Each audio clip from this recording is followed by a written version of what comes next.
Fala pessoal, então continuando aqui no nosso módulo de manifestações clínicas, esqueci na aula anterior de mostrar as figuras com icterícia, né? Então vejam aqui uma icterícia, né? Um amarelamento da esclera desse paciente Cocker com insuficiência hepática. A esclera normalmente é um dos lugares mais fáceis de ver a icterícia em sua fase inicial.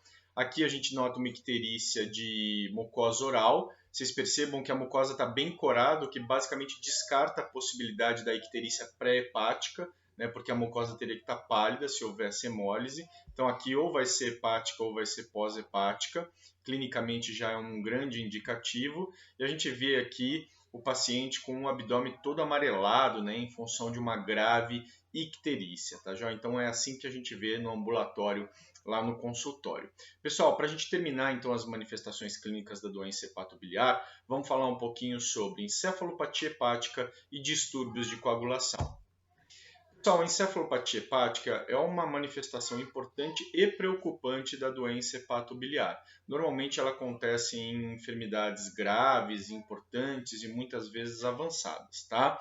O que é exatamente a encefalopatia hepática? Ela se processa em função da exposição do encéfalo a toxinas que deveriam ter sido metabolizadas no fígado e por algum motivo que a gente vai conversar daqui a pouco não foram. Então essas toxinas conseguiram adentrar, chegar na circulação, viajar até o encéfalo e lá no encéfalo elas acabam interferindo com uma série de mediadores, com uma série de transmissores, né, neurotransmissores encefálicos, causando as manifestações clínicas neurológicas que a gente vai falar aqui hoje. Quais seriam essas toxinas? A mais importante dela é a amônia, mas existem muitas outras, como por exemplo os mercaptanos, os ácidos graxos de cadeia curta, estacóis, indóis, aminoácidos aromáticos, são todos exemplos de metabólitos que devem ser metabolizados no fígado e não devem chegar em grandes quantidades na circulação sanguínea.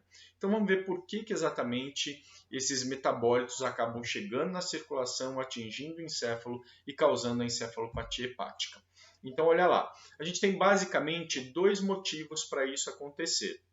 Um desvio da circulação, que pode ser decorrente de doença crônica ou decorrente de doença congênita, é o famoso shunt, vou explicar melhor para vocês, ou a gente pode ter um distúrbio funcional hepático. Vamos lá procurar entender melhor essas duas manifestações da encefalopatia hepática, melhor dizendo, essas duas causas de encefalopatia hepática. Primeiramente falando sobre o shunt, pessoal.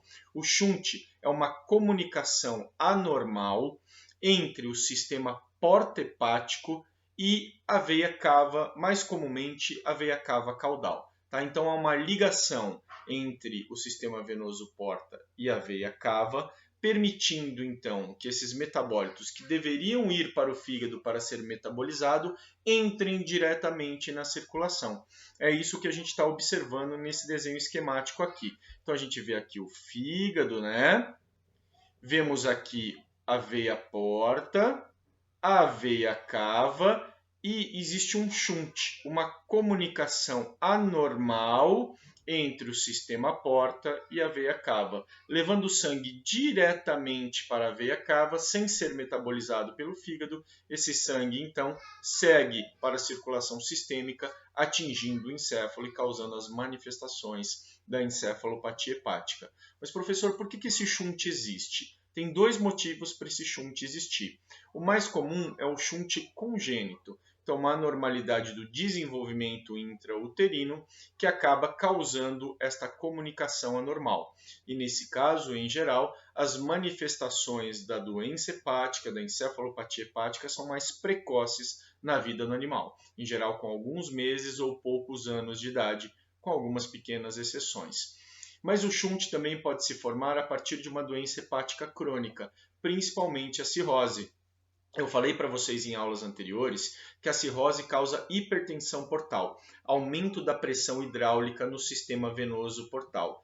Em função desse aumento de pressão, o organismo vai tentar aliviar isso de alguma forma. E para aliviar essa pressão no sistema porta, ele abre pequenos vasos que anteriormente estavam fechados. Ele recruta esses vasos, que são pequenos vasos que ligam a veia porta à veia cava, causando então uma série de pequenos shunts adquiridos. Esse shunt é uma resposta do organismo à hipertensão portal, numa tentativa de aliviar a pressão no sistema porta.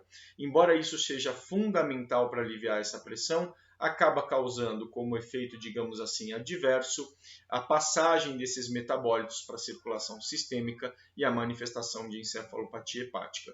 Esse alívio de pressão é tão importante que em medicina humana isso é feito de forma cirúrgica para aliviar a pressão no sistema porta-hepático. Então, pessoal, amarrando a ideia aqui, o shunt pode ser congênito ou adquirido, principalmente em cirrose hepática. E, independente de ser congênito ou adquirido, o que culmina com esse shunt é a chegada na circulação sistêmica de metabólitos que deveriam ser processados no fígado. Então, por exemplo, a amônia deveria ser metabolizada em ureia, que é um metabólito menos tóxico que vai ser eliminado na urina. A amônia não deve chegar em grande quantidade na circulação. Tá ok, pessoal? Enfim, a encefalopatia hepática também pode ser decorrente de uma insuficiência hepática. Então, nesse caso, não há shunt, tá? Não há comunicação venosa do sistema porta com a veia cava, mas há uma incapacidade do fígado, por extenso comprometimento do seu parênquima hepático, de metabolizar essas substâncias em outros metabólitos. Então, novamente, vamos dar o exemplo da amônia, né? Se você tem um extenso comprometimento dos hepatócitos, esses hepatócitos não conseguem mais metabolizar a amônia, que vem do metabolismo de proteína, em ureia, que é eliminado pela urina e é bem menos tóxico. Se você então suplanta essa capacidade metabólica do fígado por um processo patológico, você acaba tendo a encefalopatia hepática secundária. Então, a encefalopatia hepática ocorre quando esses metabólitos chegam no encéfalo, seja por uma comunicação venosa normal ou seja por uma incapacidade do fígado de metabolizar essas substâncias de forma apropriada. Beleza, pessoal? Quais são os sinais clínicos da encefalopatia hepática? Uma série de manifestações neurológicas, entre elas tremores, ataxia, processo convulsivo, alteração de comportamento, andar em círculos, pode haver cegueira cortical, enfim, uma miríade de alterações relacionadas à interferência desses metabólitos com neurotransmissores dentro do encéfalo. E, evidentemente, quando isso ocorre, é uma manifestação bastante importante e bastante grave no nosso paciente. Então, vamos ver aqui um filme, de um paciente comatoso. Percebam os tremores faciais que ele apresenta, tá? Decolite de encefalopatia hepática. É um paciente terminal com um hemangiosarcoma muito grave, hepático, tá? Que destruiu praticamente toda a extensão do fígado e acaba causando essa encefalopatia hepática, nesse caso funcional, por uma incapacidade do fígado, que estava totalmente destruído pelo processo canceroso, pelo processo maligno, de metabolizar essas substâncias, então, de forma apropriada. Muito bem, pessoal, então vamos terminar essa videoaula falando sobre as coagulopatias, né, que também são uma manifestação de insuficiência hepática. Vocês sabem que o fígado é responsável pela produção de grande parte dos fatores de coagulação. E quando há uma extensa destruição do fígado, um extenso comprometimento hepático, pode haver incapacidade de produzir de forma apropriada esses fatores de coagulação. Então, distúrbio de coagulação é uma manifestação de insuficiência hepática.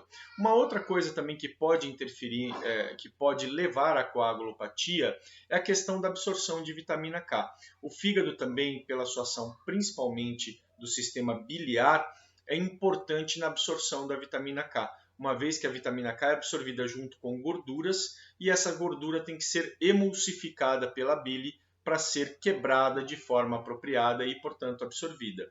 Se a bile não está sendo produzida de forma apropriada ou o fluxo biliar está comprometido, pode haver um comprometimento no metabolismo de gorduras, na absorção de gorduras e, portanto, também na absorção de vitamina K, que é um importante fator de coagulação.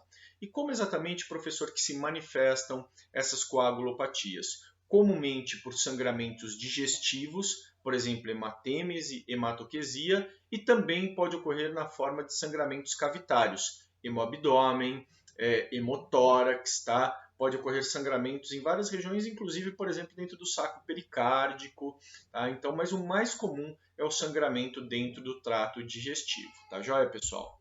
Então aqui eu estou exemplificando para vocês aquele mesmo paciente que estava com encefalopatia hepática, pouco antes dele acabar falecendo em função da falência hepática, ele teve sangramento tanto pelo vômito, na forma de borra de café, então a gente vê esse sangue digerido aqui, como na forma de hematoquesia, um sangramento extenso aí pelo material fecal. Tá joia, pessoal? Então, isso é uma manifestação de coagulopatia.